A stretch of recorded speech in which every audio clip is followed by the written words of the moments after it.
All right, welcome to Epistemology Part 2. This lecture will pick up directly where I left off in the last lecture, where we dealt with some of the basic questions that epistemology deals with, as well as the two different schools of thought, continental rationalism and British empiricism.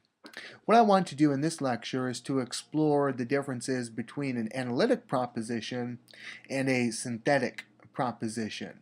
This is very important when it comes to epistemology and the nature of knowledge to know the difference between two types of propositions. Okay, real briefly, a proposition is simply a statement that makes a declarative sentence that something is either true or false, right? So a proposition will make a claim about a state of affairs that is either true or false. For example, if I say that it is raining outside, that is a declarative sentence. I am making a claim that is either true or false. So depending on the actual state of affairs, whether it is actually raining outside, my proposition would be either true or false based upon that. Okay, so an analytic proposition then is a proposition that's known simply by knowing the definitions of the words that make up the proposition.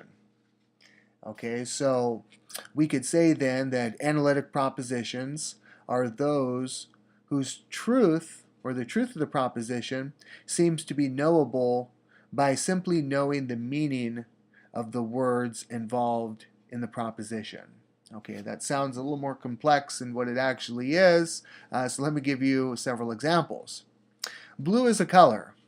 Okay, there is a novel piece of information. You walk up to a friend and say, hey, I got something great to tell you. I'm really excited to tell you about it. And your friend says, what? Tell me, hurry.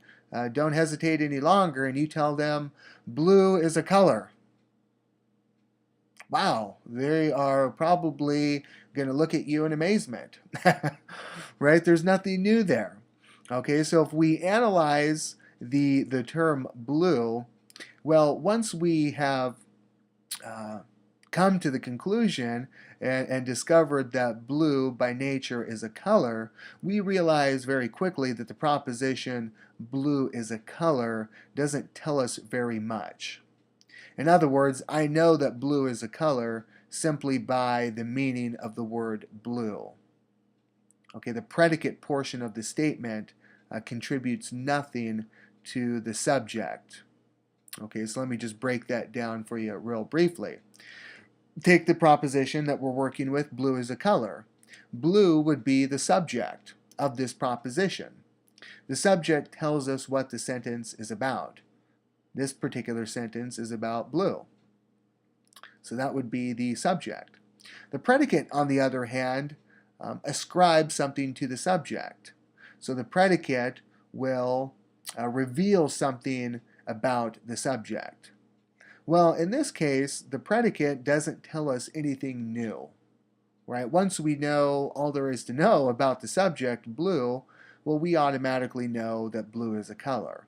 So in this particular case, the proposition blue is, or the predicate color doesn't add anything to the concept of blue.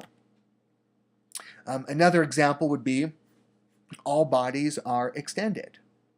Okay, so again, once we analyze the subject term bodies, a physical body that is, we know that the predicate extension or extended doesn't contribute anything to the subject term body, right? A body by definition is something that is extended or takes up space. Or how about the proposition all bachelors are unmarried? Now, this is an interesting one of my favorite examples. Once we know what the subject term bachelor means, no one has to tell us that all bachelors are unmarried. We simply know by definition that a bachelor is unmarried. So again, the predicate term doesn't add anything to the subject term. Right? It simply repeats information that's already contained there. Yet we know that this proposition is true. And what's unique about it is we don't have to investigate every bachelor in the world to check and see if they're married or not. Okay, so we could take somewhere in America, there's a bachelor named Tom Smith. Um, I don't have to talk to Tom Smith to know that he's unmarried. Right? In other words, I don't have to check universally every single case of a bachelor to tell that the bachelor is unmarried, right? Because a bachelor, by definition, is someone who is unmarried. Okay, and that's what's unique about these analytic propositions. We can know the truth of them without having to rely upon experience in any way. Okay, we don't have to rely upon experience to, excuse me here. We don't have to rely upon experience to check the accuracy of the proposition in question. We can simply know it to be true by analyzing the definition. Another example would be every event has a cause. Again, it would be impossible for me to investigate every event and to check and see if it has a cause. That would just be so, I mean, I could spend my entire life doing that and never make any progress. Yet I know by the definitions of these terms that if it is an event, then there must be a cause. Or take the shape of a triangle. Triangles are three-sided. Okay, what does it mean to be a triangle? It means to be a three-sided figure, a three-sided shape. So again, I don't have to investigate every triangle to know that by definition it has to have three sides. If it's not a three-sided figure, then there's no way it could be a triangle. Okay, so to deny these propositions is unintelligible and contradictory. For example, if I say that triangles are four-sided figures, that results in a contradiction, right? Because a triangle, we know by definition, has three sides. Right, so it can't have three sides, or it can't have three sides and four sides at the same time, right? I mean, that would involve a contradiction. Now, analytic propositions are unique because we don't have to investigate the world to know that they're true, but they also don't tell us anything about the world. For example, triangles are three-sided. That doesn't tell us that there are triangles in the world. It simply tells us what the nature of a triangle would be if there was one in the world. Or all bachelors are unmarried. Again, it doesn't tell us that there are bachelors in the world. It simply tells us that if there's a bachelor, then that bachelor would be unmarried. Or blue is a color. Again, it doesn't tell us that there is a color called blue in the world, but we can know by the definition of blue that it has to be a color. Okay.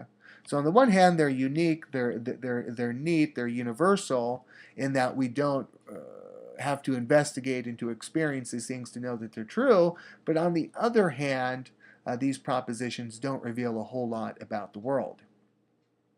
Now, a synthetic proposition, on the other hand, is a proposition the truth of which does not depend on a definition, but on how the world actually is. So this set of propositions will be dramatically different than analytic propositions.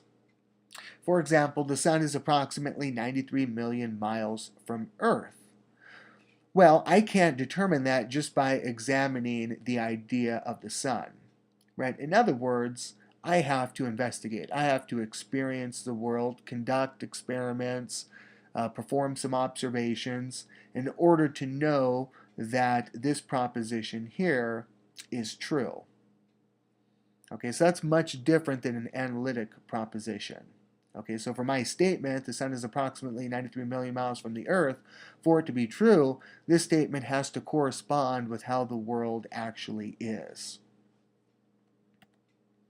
Or what about the synthetic proposition, Peter is ill? There's nothing in the subject term Peter that tells us anything about whether he's healthy or sick or whatnot. Okay, so in other words, the predicate term illness or ill is something new to the subject. Okay, it's a new piece of information that we've been given about Peter. I can't know that Peter is sick simply by examining the concept of Peter. Right? To know whether it's true or not, this will depend on how the world actually is. Or the statement, it is raining in Auburn, Washington. Could be true or false. It's probably true, knowing what I know about Auburn, Washington.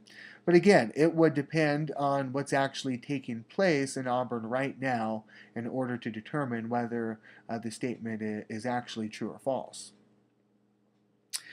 Or people who run damage their bodies. Okay, there's another synthetic proposition right there. Right?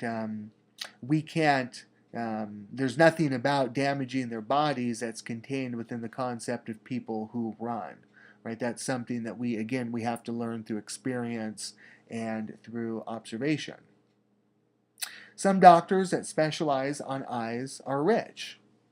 Okay, so this proposition here, it's synthetic. It gives us a new piece of information, right? Namely that eye doctors are rich. Okay, but again, this proposition here, it would require experience to confirm that it's true.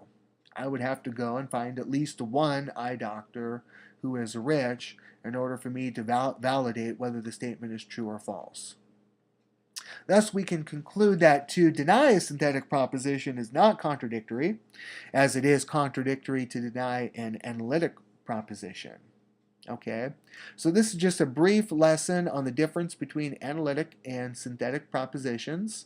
I hope you got a lot out of it. If you have any questions, let me know, and I will see you next time. Thank you.